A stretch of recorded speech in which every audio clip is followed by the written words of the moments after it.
My name is Melvier Tunduaga Alvarez, studying zootechnia. I am 24 years old. I work in the company Bimbo de Colombia as an operator. I live with my dog. His name is Noah. My mom name is Luz Angela Alvarez.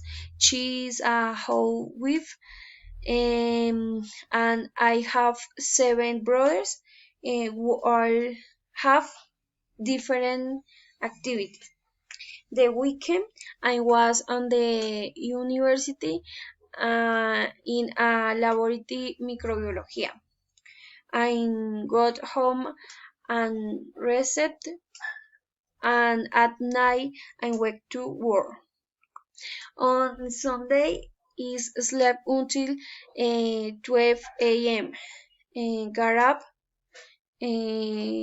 took my dog for work.